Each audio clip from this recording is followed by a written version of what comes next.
Have you ever stopped long enough to ask yourself a question most people avoid? What if everything you were told about work, safety, and time was not designed to set you free, but to keep you predictable, manageable, and contained? What if the very rules you followed with discipline and pride were never meant to make you powerful, only useful? You were taught that hard work is the answer. That if you give enough effort, enough years, enough obedience, life will eventually reward you. But look around with clear eyes, not hopeful ones, and you begin to notice something unsettling. The ones who work the hardest are rarely the ones who control their lives. They are the ones most exhausted by them. This is where the first illusion begins. Not as a lie that shocks you, but as a belief that quietly shapes every decision you make. From a young age, you were trained to associate effort with virtue, to believe that exhaustion is proof of progress, that being busy means you are moving forward. But busyness is not direction, and effort without structure is not power. There is a difference between spending your life working and spending your life building. And most people are never taught that distinction. They wake up early. They follow instructions. They meet expectations. And they repeat day after day, year after year, believing that consistency alone will deliver them to a destination they have never clearly defined. What is missing is not effort. It is intention, not time spent, but control gained. Because if your work does not move you toward ownership, toward leverage, toward independence, then no matter how hard you push, you are only reinforcing the system that requires you to keep pushing. And yet this system does not present itself as a trap. It presents itself as safety. You are told to choose stability, to avoid risk, to secure a steady income. And this sounds reasonable, even responsible. But examine it more closely and a different picture emerges. Stability in this context does not mean freedom. It means dependence that feels comfortable. You exchange your time for a fixed return. You operate within boundaries you did not create.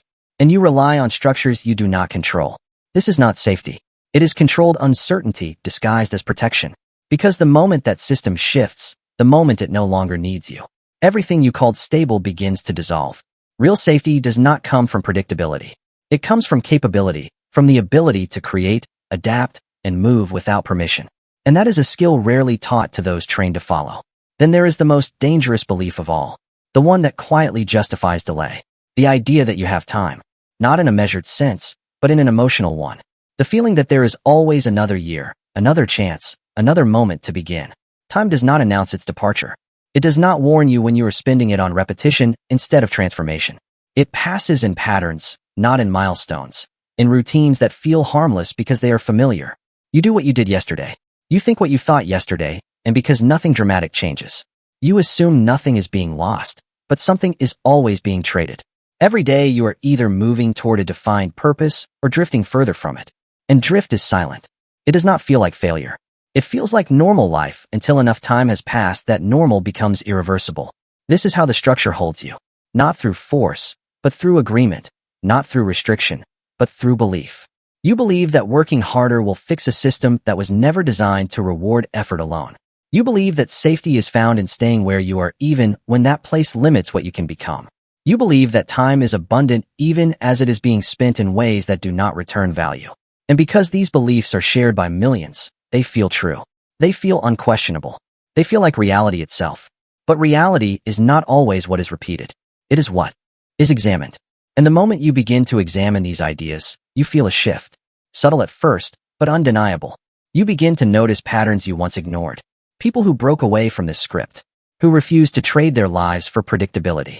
Who built systems instead of just working within them. Who understood that effort must be directed. That time must be guarded. That safety must be created from within. They did not reject work. They redefined it. They did not avoid discipline. They intensified it, but they applied it differently. Not toward maintaining a position, but toward building something that could exist beyond their constant presence. That is the difference between labor and leverage, between surviving and designing, between being used and becoming the one who decides. And when you see that difference clearly, something uncomfortable happens. You can no longer fully believe in the old model, but you have not yet stepped into a new one. You stand in between, aware that the path you were given leads somewhere limited, but uncertain of what lies beyond it. This is where most people retreat. Because awareness without action creates tension and tension demands change, it is easier to return to what is familiar, to silence the questions, to continue the pattern because the pattern at least feels known. But the moment you see through it, it is never as solid as it once was. The truth is simple, but not easy to accept. You were not taught how to become free. You were taught how to become reliable. You were not trained to question the structure. You were trained to function within it. And as long as you measure your life by how well you follow those rules, you will never discover what exists beyond them. This is not a call to abandon responsibility. It is a call to redefine it. To take responsibility not just for your tasks, but for your direction, not just for your output, but for your outcome. Because the moment you begin to see work not as an obligation, but as a tool, safety not as a place, but as a capability, and time not as something you have, but something you are constantly converting, your entire perspective shifts. You stop asking how to endure, and you start asking how to design. You stop waiting for permission, and you begin to look for leverage. You stop assuming there will always be more time, and you start treating each day as a decision that compounds. Nothing about your life so far was accidental. It was structured, repeated, reinforced until it felt natural. And the moment something feels natural, you stop questioning it. You were not pushed into a cage. You were guided into a pattern so consistent that it stopped feeling like a choice. Step by step, instruction by instruction, approval by approval, a structure formed around you, not to break you, but to shape you into something predictable. And the most powerful part of that structure is not what it forces you to do, but what it convinces you not to question. From the very beginning, you were introduced to a system where the rules already existed before you arrived. You learned when to speak, when to stay silent, when to follow, when to wait. You were told what success looks like, what failure means, what is realistic, and what is not. And because you were taught early before your identity had formed, you did not resist it. You absorbed it. What you repeated long enough became natural. And what became natural stopped being examined. You were rewarded for being correct, not for being original. You were praised for following instructions, not for creating new ones. And slowly, without any dramatic moment, a shift occurred. You stopped asking what is possible and started asking what is allowed. That question alone defines the boundary of most people's lives. Over time, obedience stopped being something external. No one needed to monitor you anymore because you learned to monitor yourself. You filtered your thoughts before speaking, adjusted your actions before trying, dismissed ideas before exploring them. You became efficient, reliable, consistent. But in that process, you also became contained, not by force, but by habit. The system does not need to restrict you directly. It only needs to define the range within which you believe you can operate. Once that range is accepted, you will stay inside it voluntarily. You will call it logic. You will call it responsibility. You will call it maturity. But in reality, it is conditioning that has been repeated so many times it feels like truth. Look closely at what is rewarded in most environments. Predictability is valued more than potential. Stability is valued more than expansion. You are encouraged to become someone who can be relied upon to perform within a structure, not someone who questions whether the structure itself is limiting. And the more consistent you become, the more you are reinforced to stay that way. Social pressure strengthens this invisible boundary. You see others following the same path, chasing the same milestones, measuring success the same way. It creates a sense of normality, and normality is powerful. When something appears normal, it feels correct. Even when it is limiting, you are not told directly to think small, but you are surrounded by examples that make thinking small feel. This is how control becomes internal. You hesitate not because you cannot act, but because something inside you signals that stepping outside the pattern is risky. You feel resistance not because the path is wrong, but because it is unfamiliar, and unfamiliar has been quietly associated with danger. The system does not eliminate your potential. It redirects it. It takes your energy and channels it into maintaining what already exists instead of creating something new. You become productive, but not necessarily powerful. You become efficient, but not necessarily free. And because you are moving, because you are achieving small wins, you rarely stop long enough to question the direction of your movement. But every so often, something breaks the pattern. A moment of awareness, a shift in perspective, a realization that the path you are following leads somewhere defined by others, not by you. It is not loud. It does not come with certainty, but it is clear enough to create discomfort. You begin to notice that doing everything right does not guarantee a life that feels right. Most people ignore that moment. They return to routine, to familiarity, to the comfort of not questioning. Because questioning creates tension, and tension demands change. It is easier to continue the pattern than to step into the unknown. But once seen, it cannot be unseen. You may continue operating within the same system, but internally something has shifted. You start observing instead of just participating. You start asking why instead of just how. You begin to separate what you truly think from what you were taught to think. And in that separation, something opens. Not a clear path, not a complete answer, but a possibility. The possibility that your life does not have to follow the structure you were given. That the rules you accepted are not absolute.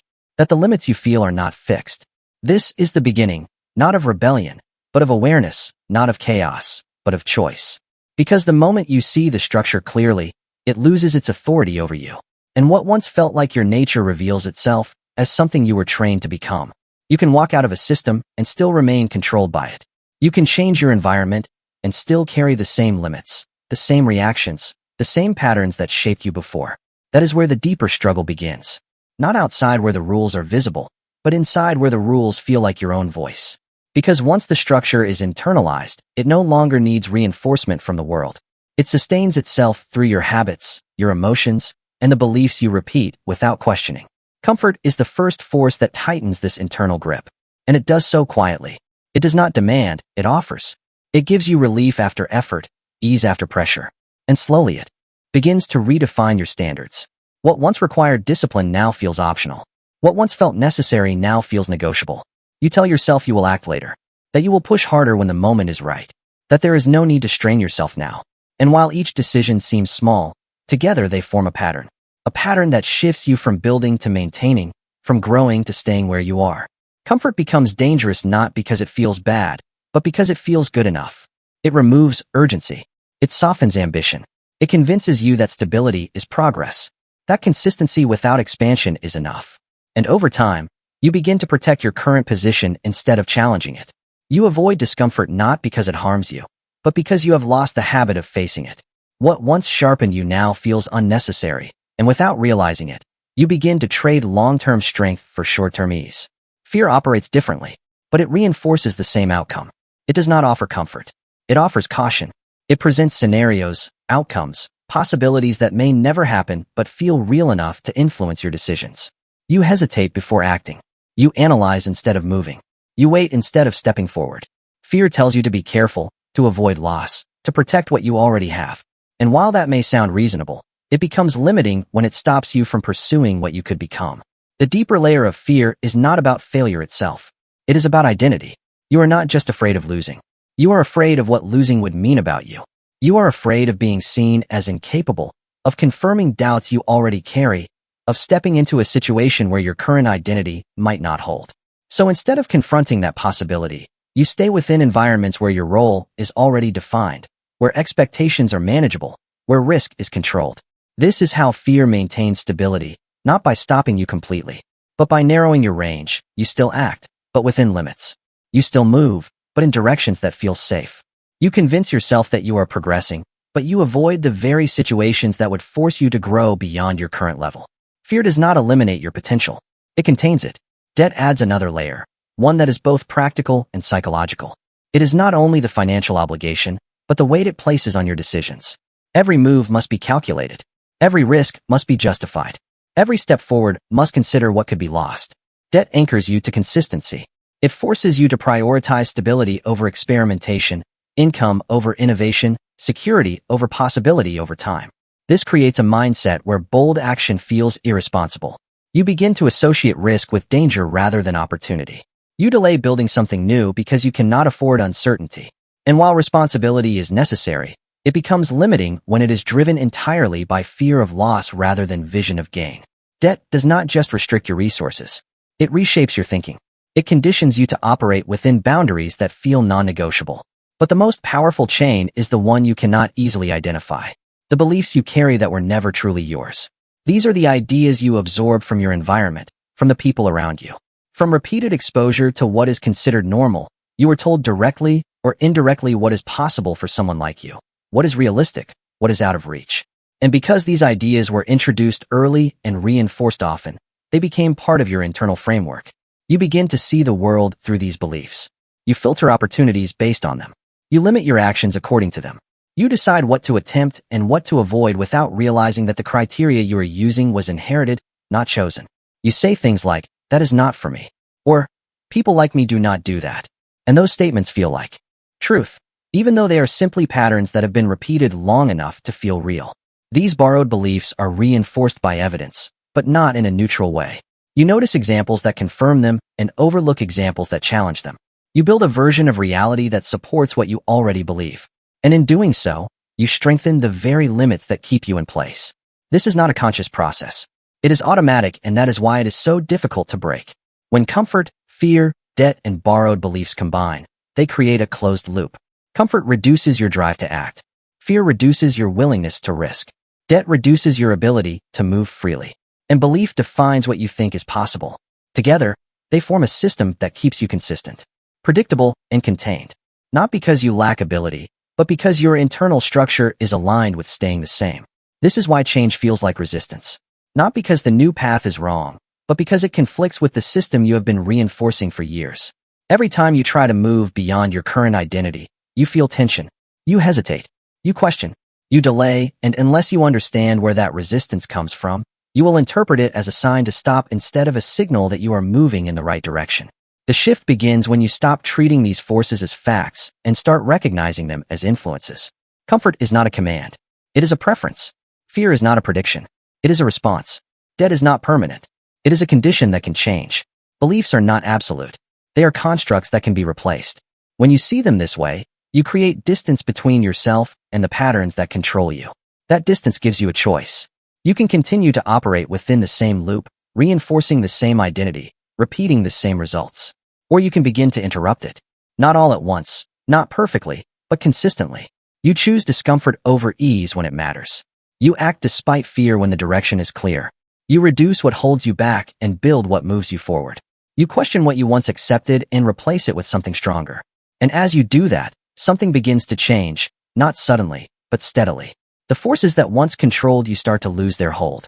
The patterns that once defined you begin to weaken, and the identity you are building starts to feel less like effort and more like truth, because at a certain point it is no longer about what is holding you back. It becomes about what you are no longer willing to carry. You already know what to do. That is what makes this so frustrating. You have seen the path. You have felt the urgency. You have made the decision more than once. And yet somehow you return to the same patterns, the same habits, the same version of yourself that you promised to leave behind.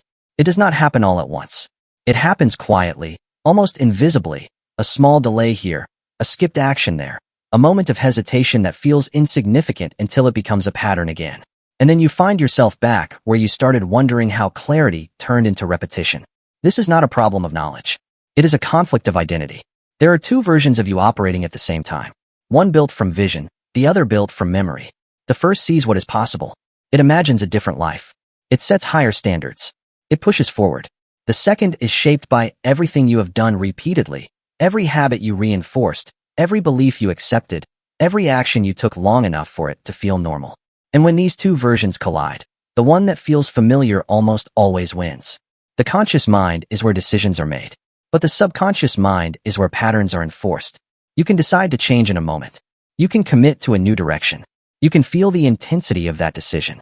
But beneath that moment exists a deeper structure that does not respond to intention alone. It responds to repetition. It follows what has been practiced, not what has been promised. This is why motivation fades so quickly. It lives in the conscious mind.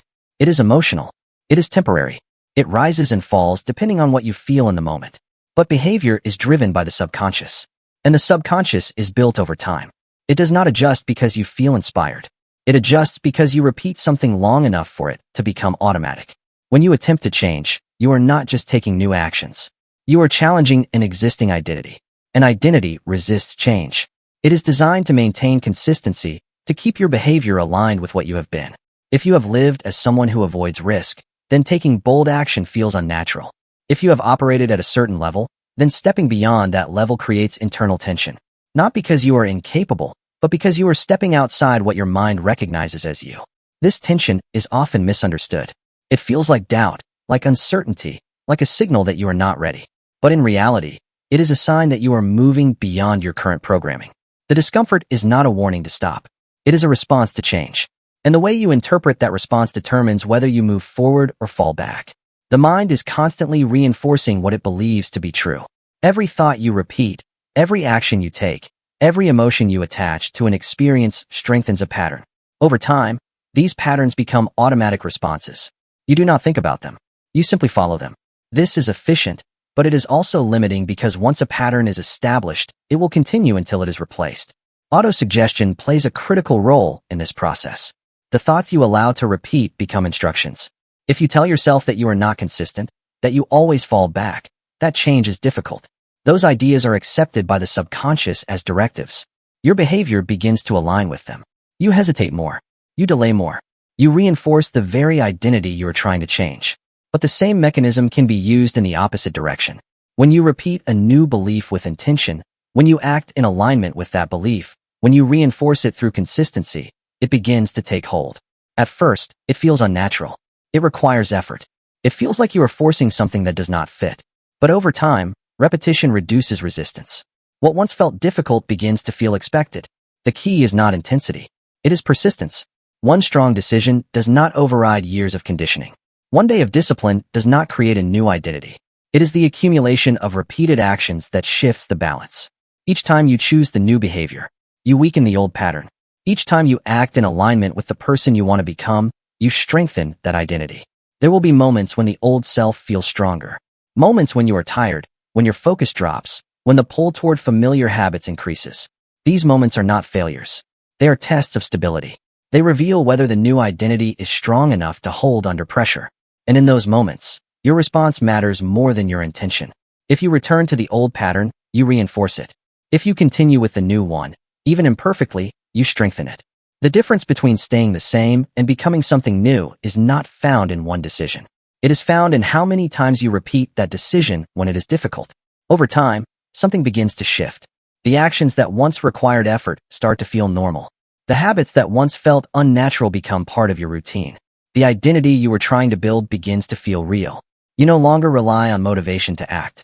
You act because it aligns with who you are. The split begins to close. The conflict between intention and behavior becomes less intense. You stop negotiating with yourself as often. You move with more consistency, more clarity, more control. Not because you eliminated resistance completely, but because you changed which side of yourself you reinforce.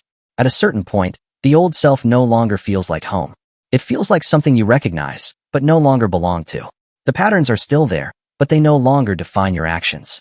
They lose their authority because you have replaced them with something stronger. And that is when change becomes stable. Not when you decide once, but when you repeat the decision until it becomes who you are. At some point, the movement stops feeling like progress and starts feeling like drift. Not because you are doing nothing, but because everything you are doing lacks a center.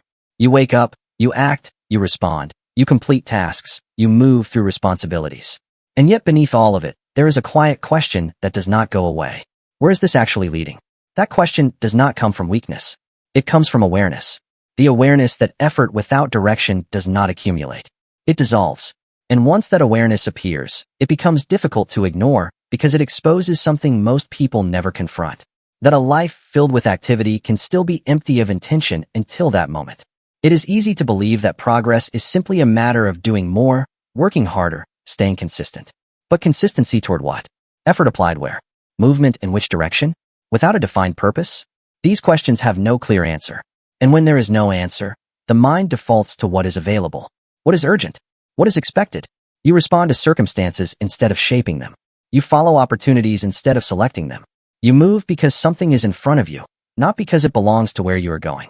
A definite purpose changes that completely, not by adding more activity, but by organizing everything you already do. It becomes a reference point, a standard against which every decision is measured. It is not a vague idea of wanting success or improvement. It is specific. It is chosen. And it carries emotional weight. It answers not only what you want, but why it matters. And that reason becomes the force that holds your attention when distraction pulls at you. When difficulty tests you. When uncertainty tries to slow you down. When a person lives without a definite purpose, they are constantly adjusting. They adapt to what is around them. They react to what appears. They shift direction based on what feels right in the moment. This creates movement, but it does not create momentum.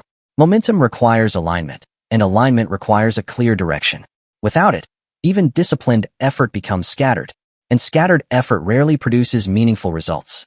The moment a purpose is defined, something begins to reorganize internally. Thoughts that were once random start to align around a central idea. Decisions that were once uncertain become clearer because they are measured against something fixed. You begin to ask different questions. Not what is easiest or most available, but what moves me forward. That shift may seem small, but it changes everything because it replaces reaction with intention. Purpose also changes your relationship with time. Time is no longer something to pass or manage. It becomes something to direct. Each day carries weight, because it can either move you closer to what you have chosen or pull you further away. You begin to see that time is not neutral. It is constantly being converted into results, whether those results are intentional or accidental. And once you see that, you become more deliberate, not out of pressure, but out of clarity. There is also a deeper shift that occurs at the level of identity. When you choose a definite purpose, you are not just choosing an outcome. You are choosing a direction for who you are becoming. Your actions begin to reflect that choice. You start to see yourself differently, not as someone searching for a path, but as someone walking one. That distinction matters because identity influences behavior more than intention ever will. This is where many people hesitate. To define a purpose is to commit, and commitment requires letting go of alternatives. It requires focus, and focus means you cannot pursue everything at once. The mind resists this because it prefers options. It prefers flexibility. It prefers the illusion that all paths remain open. But as long as all paths remain open, none are fully pursued. Clarity demands selection, and selection demands discipline. A purpose that is weak, undefined, or not reinforced will not hold. It will fade under pressure. It will disappear when distraction appears. It will be replaced by whatever is easiest in the moment. For a purpose to become definite, it must be repeated, visualized, and connected to emotion. It must be present in your thinking daily, not as a distant idea, but as a guiding force. The mind follows what it sees consistently, and when a purpose is held with enough intensity and repetition, it begins to influence the subconscious. Once it reaches that level, behavior starts to change in a different way. Actions become more automatic. Decisions become more aligned. Opportunities become more visible. It is not that the world changes. It is that your perception changes. You begin to notice what was always there, but did not fit your previous focus. You act with more precision, not because you are forcing yourself, but because your direction is clear. This does not remove difficulty. In many ways it increases it, because clarity eliminates excuses. When you know what matters, it becomes harder to justify what does not. You become more aware of wasted time, of misaligned effort, of actions that do not serve your direction. That awareness can feel uncomfortable, but it is necessary because without it, nothing changes. Living without purpose feels easier in the short term because it allows flexibility. It allows avoidance. It allows you to move without commitment. But over time, that lack of direction creates frustration because effort does not translate into results. Living with purpose requires discipline, but it creates alignment, and alignment creates progress. The transition is not instant. It is not a single decision followed by immediate clarity. It is a process of defining, refining, and reinforcing. You choose a direction. You act on it. You adjust when necessary, and you continue. Over time, that repetition builds momentum, and momentum creates outcomes that once seemed distant. Eventually, something becomes clear. Direction is not something that appears on its own. It is not something you wait for. It is something you decide and then commit to repeatedly consistently without depending on how you feel in the moment. And that is the point where life stops being something that happens to you. It becomes something you are deliberately building long before the world calls something success. It usually calls it unrealistic, impractical, or impossible. Not because the idea lacks potential, but because it does not fit the limits most people have already accepted. Every era produces individuals who see beyond those limits, who act on a vision that has not yet been validated, who commit to a direction while the outcome is still uncertain. These are not people who waited for belief. They are the ones who created it through persistence, through structure, through a refusal to align their actions with doubt. Look at Andrew Carnegie, not as a figure of wealth, but as a thinker who understood leverage before most even recognized the concept. He did not rely on working harder than everyone else. He focused on building systems that multiplied effort. While others traded time for income, he designed processes that continued to produce whether he was present or not. That shift from labor to structure, from effort to control, is where power begins. It is not found in how much you do, but in what continues to function beyond your direct involvement. Napoleon Hill faced resistance not because people lacked intelligence, but because they lacked imagination beyond what already existed. The idea of making automobiles accessible to the average person was not aligned with the current reality. And because of that, it was dismissed. But he did not negotiate with that resistance. He refined his process until the vision could no longer be ignored. He focused on efficiency, on repetition, on systems that could scale. He did not chase acceptance. He built something that eventually made acceptance irrelevant. Then there is Thomas Edison, whose story is often simplified into persistence. But what matters more is how that persistence was directed. Thousands of attempts were not random. They were iterative. Each failure removed an option. Each result refined the next step. He did not interpret setbacks as evidence to stop. He treated them as part of the process. That perspective changes everything because it removes the emotional weight from failure and turns it into information. When that happens, persistence becomes sustainable. John D. Rockefeller approached growth with a level of discipline that extended beyond business into philosophy. He understood that accumulation without structure leads to instability and that control requires consistency. His methods were systematic. His decisions calculated, his approach grounded in principles he repeated over time. Whether it was reinvestment, organization, or the idea of giving as part of growth, he operated with a framework that guided his actions regardless of external conditions. What connects these individuals is not their field, not their background, but their relationship with belief and action. They did not wait until the world agreed with them before committing. They decided first, then acted. And through that action, they created the evidence others needed to believe. This sequence is critical because most people reverse it. They look for proof before they move, for validation before they commit, for certainty before they act. And in doing so, they remain in a state of preparation while others are already building. These individuals understood something that is rarely taught directly. A dominant EDA held consistently in the mind begins to organize behavior.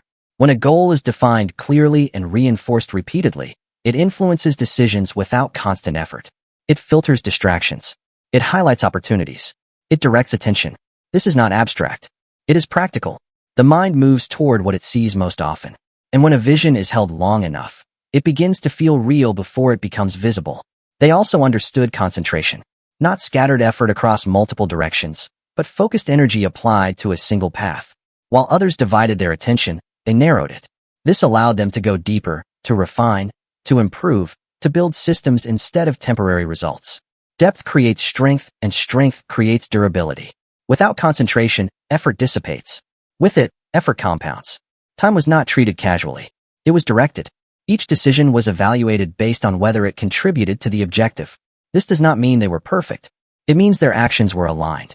Mistakes occurred, but they were part of forward movement, not random detours. Their progress was not linear, but it was intentional. What is often overlooked is that none of this began with certainty. There was no guarantee that their ideas would succeed, no assurance that their efforts would pay off. The difference is that they did not require that guarantee to begin. They accepted uncertainty as part of the process. They understood that clarity is often a result of action, not a prerequisite for it. This challenges a belief that holds many people in place. The belief that you must be ready before you start. Readiness is not something that appears on its own. It is built through engagement, through trial, through adjustment. Waiting for readiness is often a way of avoiding the discomfort of beginning. Those who build do not eliminate uncertainty. They move through it. There is also a willingness to continue without recognition. In the early stages, there is no applause, no validation, no external confirmation that what you are doing matters. This is where most people stop. Not because the path is wrong, but because the absence of feedback makes it difficult to continue. But these individuals did not depend on that feedback. Their standard was internal. Their direction was self-defined. Over time, as their systems took shape, as their ideas became visible, perception shifted. What was once doubted became respected. What was once ignored became studied. But that shift occurred after the work was already done. Recognition followed creation, not the other way around. This pattern repeats across time, across industries, across individuals. Power is not a sudden event. It is a constructed outcome. It is built through clarity, reinforced through repetition, expressed through disciplined action, and sustained through persistence. It develops in periods where nothing seems to be happening, where results are not yet visible, where belief must carry you forward. The individuals who shape outcomes do not wait for agreement. They establish direction and continue until reality aligns with it. At a certain point, the question is no longer what you could do. It becomes what you will choose. Not in theory, not in imagination, but in the quiet reality of how you live each day. Because once you have seen the structure, once you have felt the tension between who you are and who you could become, you are no longer standing in the same place. You are standing at a division, not visible to others, but absolute in its consequence. Two paths, both available, both real, both leading somewhere very different. One path is familiar. It asks for obedience, not in a dramatic sense, but in small, consistent ways. It asks you to continue following what has already been laid out, to remain within the boundaries you have accepted, to prioritize stability over expansion. You wake up. You do what is required. You meet expectations. You manage responsibilities. And you repeat. There is comfort in this path. Not because it fulfills you, but because it removes uncertainty. You know what to expect. You know what is allowed. You know how far you can go without creating tension. On this path, progress is defined by compliance. You move forward by doing what is asked, by staying consistent, by avoiding disruption. You become reliable, predictable, dependable, and over time that reliability becomes your identity. You are someone who does what is necessary, who maintains, who sustains. There is respect in that. There is structure in that. But there is also a limit that cannot be crossed without stepping outside the path entirely. Because obedience, no matter how disciplined, always operates within someone else's design. You can improve your position. You can increase your output. You can become more efficient. But you are still moving within a system that defines the boundaries of your growth. You do not decide the direction. You follow it. You do not create the structure. You operate inside it. The other path is different. Not because it is easy, but because it requires something most people avoid: responsibility for direction. This is the path of mission. It does not begin with certainty. It begins with decision. It asks you to define what matters, to choose a direction that is not given to you, to act without waiting for validation. It removes the safety of predefined steps and replaces it with the need to think, to decide, to build on this path. Progress is not measured by how well you follow instructions, but by how effectively you create results. You are no longer responding to what is in front of you. You are shaping what comes next. This requires discipline at a different level, not just in action, but in thought. You must hold a vision when there is no proof. Maintain direction when there is resistance. Continue when results are not immediate. There is discomfort here because the path is not fully visible. You do not have a clear sequence of steps. You do not have guaranteed outcomes. You do not have constant reassurance that you are on the right track. You must rely on your ability to think, to adjust, to persist. And for most people, that level of responsibility feels heavier than the structure of obedience. But the difference in outcome is not subtle. A life of obedience leads to consistency within limits. A life of mission leads to expansion beyond them. One keeps you stable. The other allows you to grow. One asks you to maintain. The other asks you to create.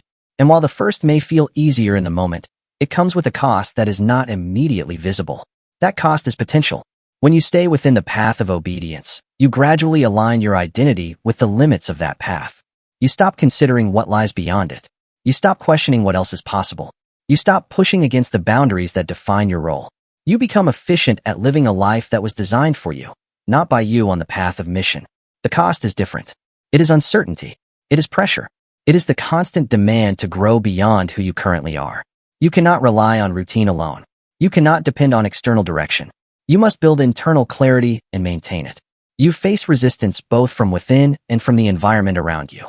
You are questioned sometimes by others, often by yourself. But that cost produces something else. It produces capacity. You become someone who can think independently, act decisively, and adapt continuously. You build not just results, but the ability to create results again. You are not limited to a position. You develop the ability to move, to adjust, to expand. Your identity is no longer tied to a fixed role. It is tied to a direction you have chosen. This is where the difference becomes irreversible. Once you begin to operate from mission even imperfectly, the old path starts to feel restrictive. The routine that once felt normal begins to feel limiting. The structure that once felt safe begins to feel confining, not because it changed, but because you did. And yet the choice is not made once. It is made repeatedly. Every day presents both paths in small ways. You can follow what is easy, or you can act on what matters. You can maintain what exists, or you can build what is not. You can stay within the expected, or you can step into the uncertain.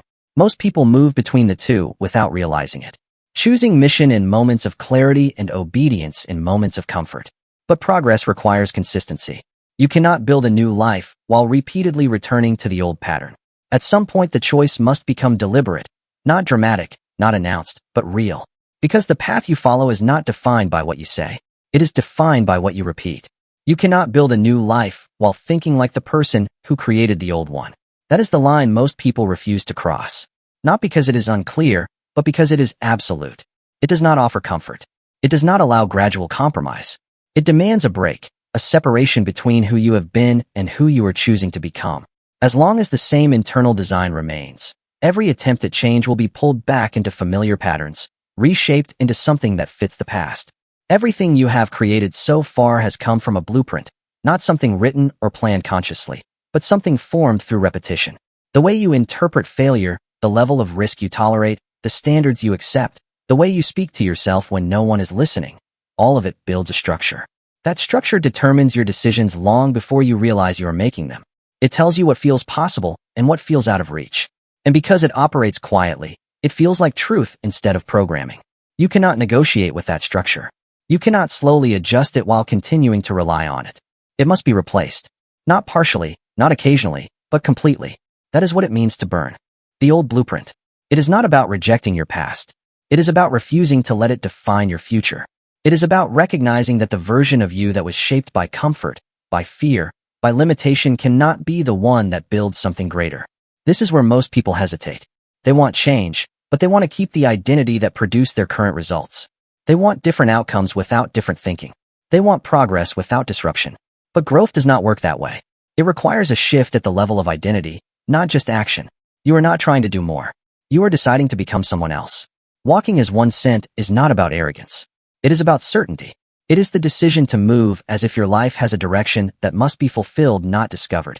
It removes hesitation because hesitation comes from doubt, and doubt comes from a lack of commitment. When you decide that your path is not optional, your behavior changes. You stop asking if you feel ready. You stop waiting for clarity. You stop looking for approval. You act because it is required, not because it is comfortable. This shift is internal before it is external. No one sees it at first. From the outside, your life may look the same. You may still be in the same environment, around the same people, following some of the same routines. But internally, everything is different. The way you think has changed. The way you respond has changed. The standard you hold yourself to has changed. And that internal shift begins to influence everything else. You start making decisions faster. Not because you are careless, but because you are clear. You stop over-explaining your actions. Not because you are hiding, but because you are focused. You reduce what does not matter. Not because it is difficult, but because it is unnecessary.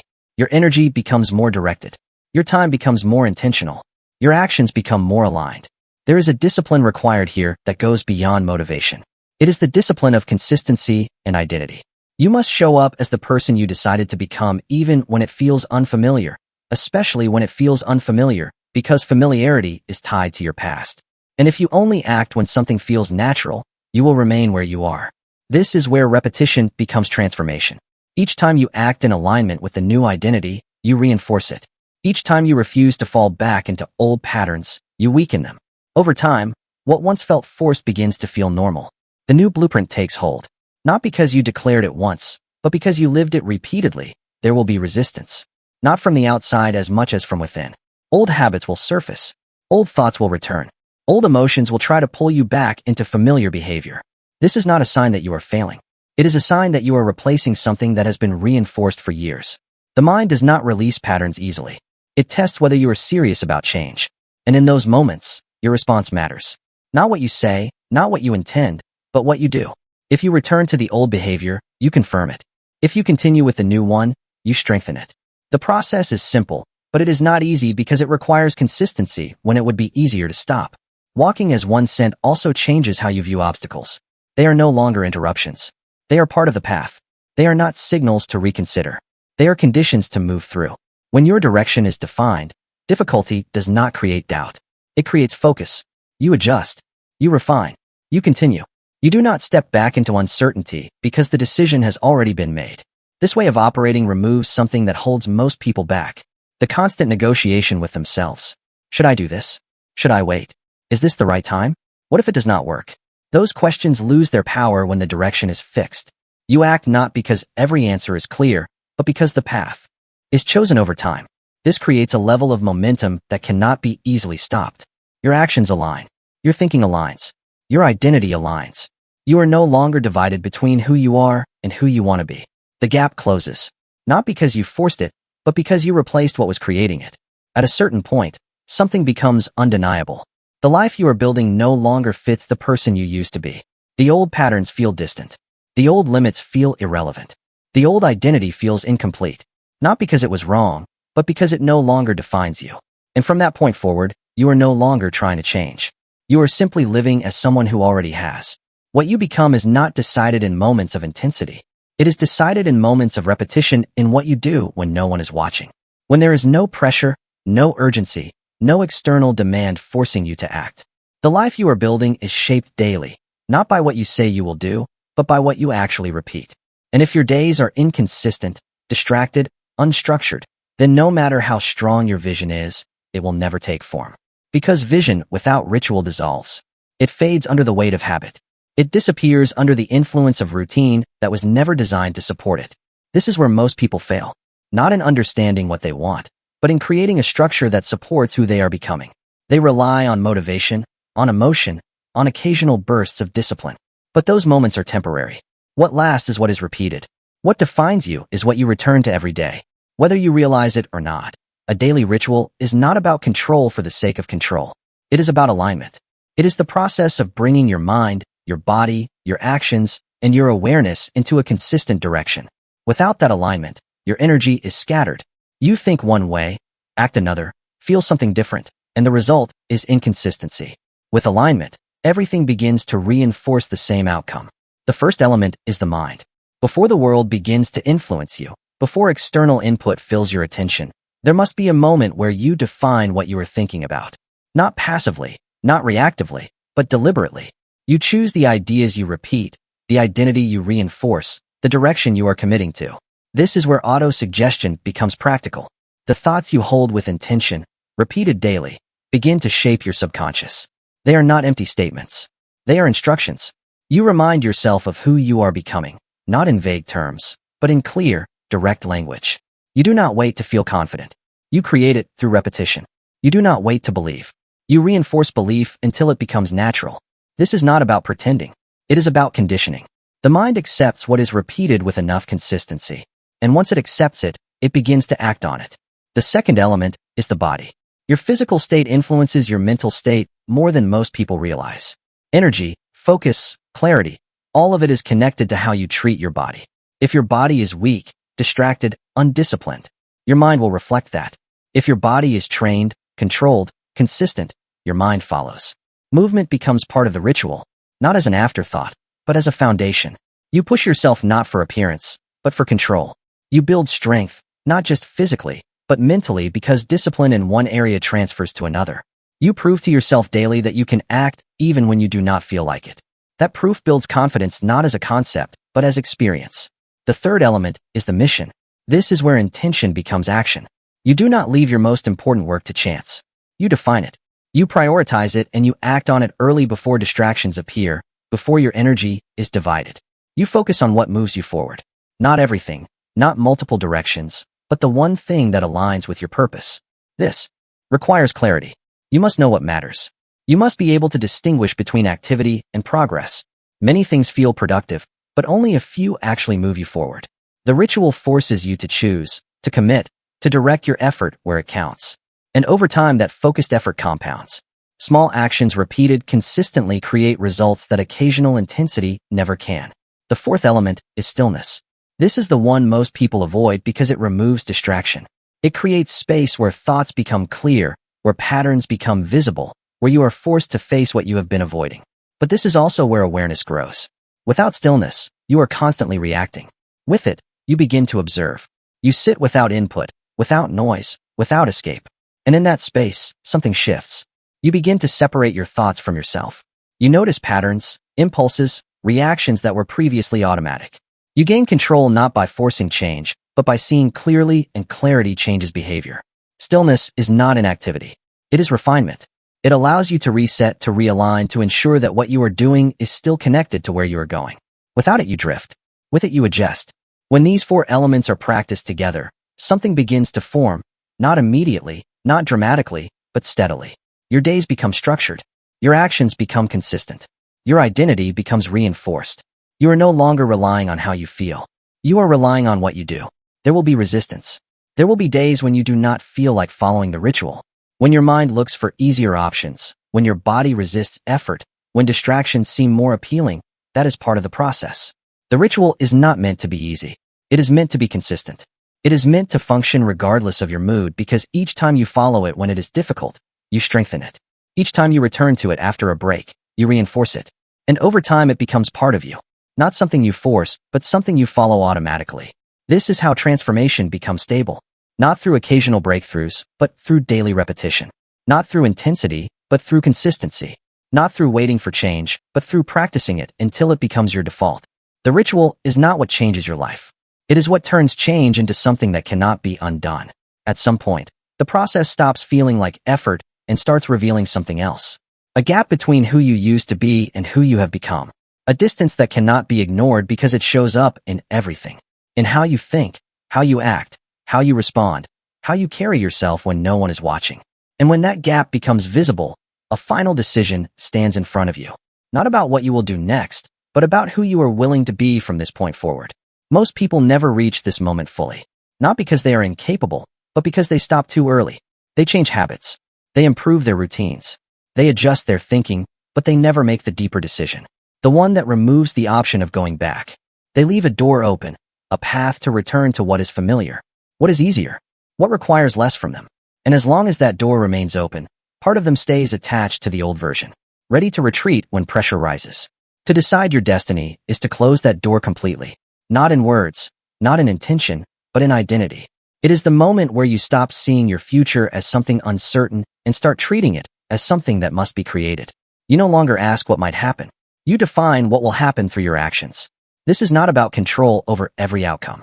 It is about control over your direction, your standards, your consistency. Becoming unrecognizable does not mean becoming someone artificial. It means removing everything that kept you small, everything that limited your expression, everything that shaped you into a version that fit expectations but did not reflect your full capacity. It is not about adding something new. It is about stripping away what was never truly yours. The habits that once defined you begin to fall away. The reactions that once felt automatic lose their hold. The need for approval becomes less important. The fear that once influenced your decisions becomes less convincing. Not because these things disappear completely, but because they no longer control you. You see them, you recognize them, but you do not follow them. This transformation is not visible at first. It happens internally in how you think when no one is listening, in how you respond when no one is watching, in the choices you make when there is no external reward. But over time, it becomes visible. Your actions change. Your results change. Your presence changes. People begin to notice. Not because you are trying to be different, but because you are no longer operating from the same place. There is a level of consistency that emerges here that cannot be forced. It is the result of alignment. Your thoughts, your actions, your identity all begin to point in the same direction. You are no longer divided. No longer negotiating with yourself. No longer dependent on how you feel in the moment.